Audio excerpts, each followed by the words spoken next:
Or they try to.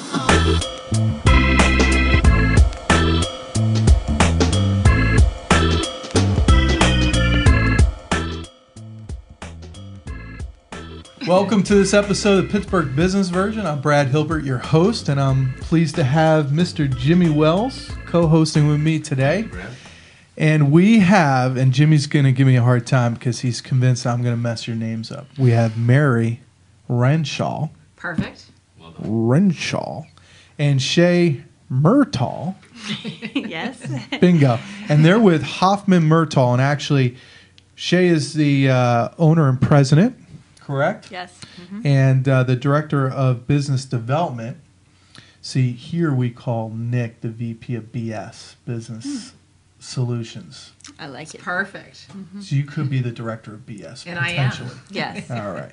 But they're with Hoffmann-Murtaugh, which is a... media buying and planning advertising agency. Basically PR? No, basically media buying, spending, buying television, airtime, radio, billboards. We help clients spend their money more wisely. Awesome. We help them save lots of money on their media buying. And we're going to talk more about that business model because, half joking, I said PR because I kind of wanted to get you fired up. But yeah. What we're going to talk about is in your business model is sort of the efficiencies in the bigger numbers and having things combined and what have you. Mm-hmm. All right. Well, welcome aboard. Thank you for coming in. I'm really interested in hearing more about how you guys work with businesses. A lot of people watch this, and I think they're going to learn a lot from you guys and how you approach the business and the keys. Okay. So Jimmy's going to take us away. So Shea, why don't you tell me a little bit about how you got started in advertising, your background a little bit? Okay.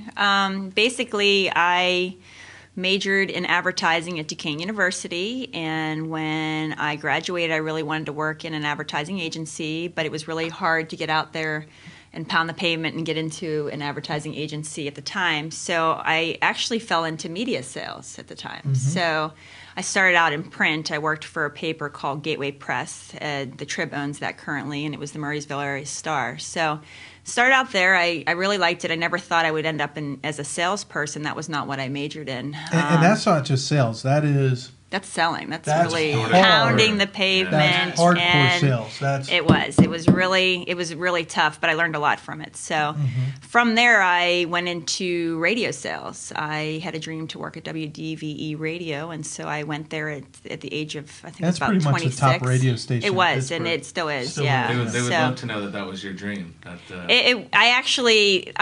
I let them talk me into making $400 a month to start. That's what I made there. Wow, when I started. Wow. I left a $40,000 job to make $400 a month there. So That's how badly I wanted to work there, and that's how bad I was at selling myself because I walked away with $400 a month. So, but good news, my first 6 months, it was tough selling, but I believed in myself so much that I ended up making a lot more than my current job the second half of the 6 months. So. But I did that for over 8 years, and during that time, I really learned a lot about customer service, and one of the things I learned was really, really helping customers with their advertising needs, because we all know if somebody's going to spend their hard-earned dollars on advertising, that they really don't want they want it to work. They don't want to just see it go down the toilet per se. So one of the things I worked really hard at was just making sure that the client, if I got them on the air, that they would see results right away. So with that, I started to realize that, hey, this is an opportunity for me maybe to go out on my own and help these clients every day do their media buying needs. Making that leap into your own business. Yes. What happened was I had 2 clients that I helped grow into, they were actually automotive dealers, into pretty big advertisers. And what happened was they ended up going into an ad agency because they couldn't handle... Why do it ad hoc or yeah, they just couldn't do it on their own anymore.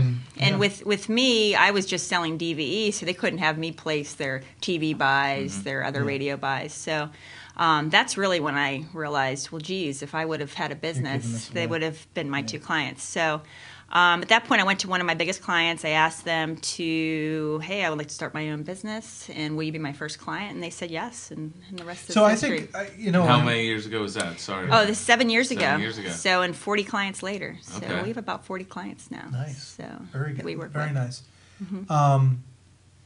I think there's an important lesson in there, and you're kind of going through and I'm listening, but one of the things that Shea said there about going and talking to people prior to pulling the trigger and saying, if I was to contemplate, and for everybody out there, you got to check and make sure you don't have contracts that you're going to non-competes and don't call me if you get yourself into trouble. Yeah. But ask people what their thoughts are.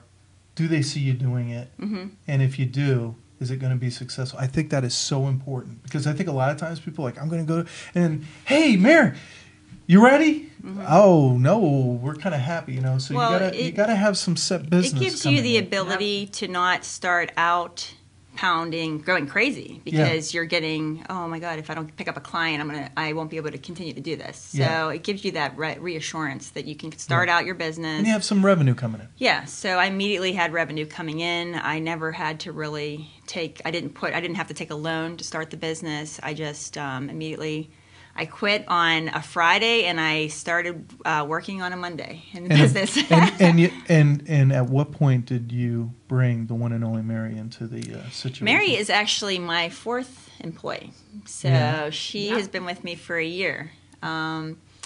I went 3 years in business, not sure what size I wanted to grow or what I wanted to do. I really wanted to be just a one-man show. So for the first 3 years, I only had about 5 clients and didn't really, just working from home and doing my thing and really enjoying it. And then I got the opportunity to work with Duquesne University. Yeah.